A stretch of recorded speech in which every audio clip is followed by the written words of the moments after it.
विधानसभा चुनाव का प्रचार थम चुका है और हमारे साथ इस वक्त मौजूद हैं भाजपा के राष्ट्रीय प्रवक्ता सैयद शाहनवाज हुसैन। शाहनवाज जी, बहुत बहुत स्वागत है। और सबसे पहले जानना चाहेंगे आपसे कि बिहार में क्या माहौल लग रहा है। अभी प्रचार में लंबा घूमे हैं, क्या माहौल लग रहा है, कितनी सीटें आप जीतने वाले हैं इस बार? देखिए, आज बहुत दिनों बाद पहला दिन है जब हम घर पे रिलैक्स में होके सुपौल में बैठे हैं और हमें पूरी उम्मीद है कि इस चुनाव के अंदर हमारी सरकार बनने जा रही है। फर्स्ट फेज़ में हमने सेंचुरी करीब करीब मार ली है, मतलब 90 से तो ऊपर ही हैं। और जो सेकंड फेज़ है ये तो हमारा ही फेज़ माना जाता है। पिछली बार सीमांचल और शाहबाद में हमारा परफॉर्मेंस उतना अच्छा नहीं था। कोसी में तो पिछली बार अच्छा ही था, एक सीट सिर्फ हमारी गई थी, वो राजद के चौपाल जीत गए थे, लेकिन बाकी सब सीटों पे हम लोग जीते थे। इस बार भी माहौल अच्छा है, डेवलपमेंट के नाम पे वोट है और कोई दिक्कत नहीं नज़र आ रही। पिछली बार अगर बात करें तो कोसी, सीमांचल और मिथिलांचल का जो इलाका है यह पूरे तौर पर एनडीए के साथ दिखा था। इस बार क्या लग रहा है कि इस बार कितने सीटों को आप और बढ़ा पाएंगे या उसको मेंटेन कर पाएंगे? क्या कुछ नहीं, पिछली बार भी तो हम सारी सीटें जीत ही गए थे, कुछ एक आध सीट रह गई थी। इस बार खाता भी नहीं खोलने देंगे विरोधियों को, सारी सीट जीतेंगे। एआईएमआईएम कितना बड़ा फैक्टर होगा और जो जनसुराज की मौजूदगी है उसको आप कैसे देख रहे हैं? ये तेलंगाना में कोई फैक्टर नहीं है, अपना चुनाव जीतता अकेला। ये भड़काऊ भाईजान है, इसको कौन पूछ रहा है? इस बार जनसुराज भी मौजूद है, उसको आप कैसे देख रहे हैं? जी, जनसुराज भी है, जनशक्ति दल भी है। तो तेज प्रताप ने भी एक पार्टी बनाई है और एक प्रशांत किशोर ने बनाई। दोनों को शुभकामना है कि अपना अपना चुनाव लड़ें। रिजल्ट तो अभी नहीं आएगा उनका। देखिए, जनसुराज का सवाल इसलिए भी है कि भाजपा ने इस बार किसी मुस्लिम चेहरे पर अपना भरोसा नहीं जताया है।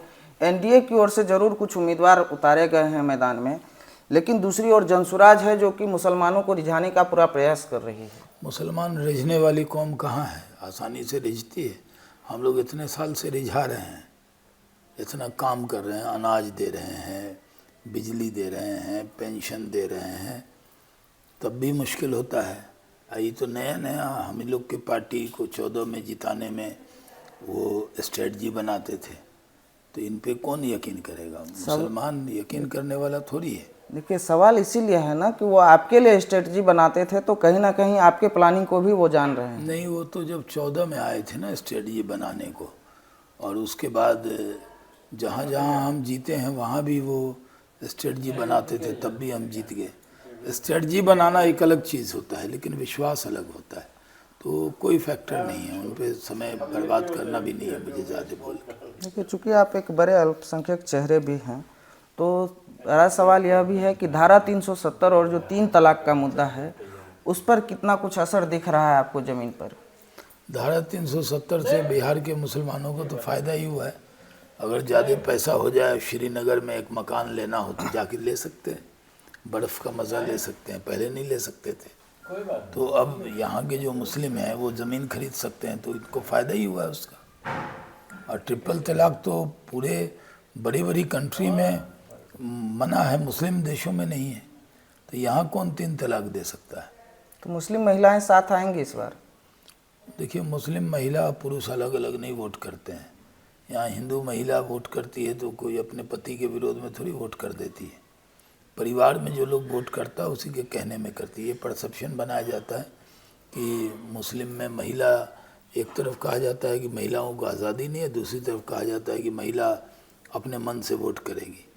जो वोट मिलता है पूरे परिवार का मिलता है। अच्छा, देखिए, एक सवाल यह भी है कि आप लोग भी लगातार दावा कर रहे हैं कि चुनाव के बाद हमारे मुख्यमंत्री नीतीश कुमार होंगे, तो इसमें क्या भाजपा के पास कोई चेहरा नहीं है क्या? भाजपा के पास जब गठबंधन धर्म है तो गठबंधन का धर्म निभाना है। और इतना अच्छा मुख्यमंत्री जिसने 20 साल का एक्सपीरियंस मुख्यमंत्री है, तो इसको क्यों खोना चाहेगा बिहार?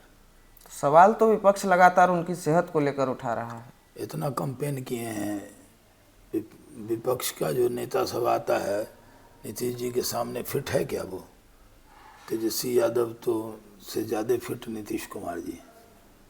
वो तो इतना खाते हैं सोए रहते हैं। देखिए अच्छा एक सवाल है ये कि चलिए ठीक है, अभी आप गठबंधन में हैं, गठबंधन धर्म के तहत आप नीतीश कुमार को प्रोजेक्ट कर रहे हैं, लेकिन क्या आपकी नज़र में अभी कोई ऐसा चेहरा है जो भविष्य में चलकर भाजपा की ओर से सीएम का दावेदार हो सकता है? बीजेपी में कोई सीएम का दावेदार नहीं होता है, बीजेपी में कार्यकर्ता होते हैं। मोहन सिंह यादव बने तो क्या सीएम के दावेदार थे? भजन लाल बने सीएम के दावेदार थे। मांझी जी बने उड़ीसा में सीएम के दावेदार थे। छत्तीसगढ़ में मुख्यमंत्री बने सीएम के दावेदार थे। उनको भी नहीं पता था कि वो सीएम बनने वाले हैं। बीजेपी में दावेदार ये सब होता है दूसरे दल में। यहाँ एक नेता, एक नारा, एक नाम है नरेंद्र मोदी। शाहनवाज हो सकते हैं दावेदार? हम दावेदार नहीं हो सकते, लेकिन हो तो सब कुछ सकते हैं। हाथ पैर आँख कान सब ठीक ठाक है, तो क्या दिक्कत है? देखिए एक निजी सवाल आपसे है, क्योंकि आप लगातार बिहार सरकार में भी मंत्री रहे और आपकी उपलब्धि देखिए ना, काफी सराहा गया। आज ही अखबार में जो ऐड आया है, दिखाइए भाई अखबार। और ये देखिए, सवाल ये है शाहनवाज जी कि बिहार सरकार में जब आप मंत्री थे पिछले टर्म में, अखबार में हम अखबार का नाम नहीं दिखा रहे हैं क्योंकि आप भी अखबार वाले हैं। देखिए, बिहार में औद्योगिक क्रांति के लिए एनडीए को वोट दें। और औद्योगिक क्रांति हमने की कि नहीं? 17 इथेनॉल प्लांट बिहार में लग गए। शाहनवाज जी सवाल इसीलिए है कि आपकी उपलब्धि को गिनाया जाता है बार बार, और हाँ, अभी अमित शाह जी भी सरकार में भी मंत्री रहे। अभी अमित शाह जी भी कहे कि शाहनवाज जी जब मंत्री थे तो इथेनॉल के इतने प्लांट। आप वाजपेयी सरकार में भी मंत्री रहे, तो क्या लगता है कि आपकी क्या संभावनाएं हैं पार्टी में आगे? मेरी संभावना कार्यकर्ता की है। मैं कार्यकर्ता था, कार्यकर्ता हूँ, कार्यकर्ता रहूँगा। और पार्टी जो जिम्मेदारी देगी, अभी स्टार प्रचारक बना के घुमाई तो घूम रहे। आज कहीं प्रचार नहीं कर रहे हैं, बस अब सुपौल में आए हैं तो कई जगह ऐसे मिलना जुलना अपना रहेगा, क्योंकि हम इसी ज़िले के हैं। तो आज अपना रिलैक्स कर रहे हैं। तो बिहार में फाइनली आप कितने सीटों पर दावा करते हैं कि एनडीए कितने सीटों पर जीत दर्ज करेगी? इंटरव्यू जो है वो कम से कम 160 से लेके 190 सीट तक हम लोग जाएंगे, ऐसा लगता है। ऐसे 200 भी जा सकते हैं, क्योंकि माहौल एकदम एक तरफा है। हम गए हैं प्रचार में जहाँ जहाँ, ऐसा माहौल हमने देखा नहीं। शाहनवाज जी, अनंत सिंह को लेकर भी लगातार लोग सवाल कर रहे हैं। आप जंगल राज कर रहे थे और ऐसे में दावा कर रहे हैं कि 160 से 190। वो तो जेल में है। विपक्ष सवाल कर रहा है कि आपने टिकट तो आपने ही दिया है ना। कानून का राज है ना, उन पर एफआईआर हुआ तो जेल में है। बाकी ट्रायल होगा तो पता लगेगा उनका कितना रोल था नहीं था। ये तो अनुसंधान का विषय है। तो आगे अगर ट्रायल में कुछ आता है तो अनंत सिंह पर कार्रवाई होगी? अभी तो सजा होगी तब ना कार्रवाई होगी। चलिए, ये थे शाहनवाज हुसैन, जिन्होंने बेबाकी से अपनी बातें रखे। 160 से 190 सीटें जीतने का दावा कर रहे हैं। सुपौल से अमर उजाला के लिए केशव कुमार।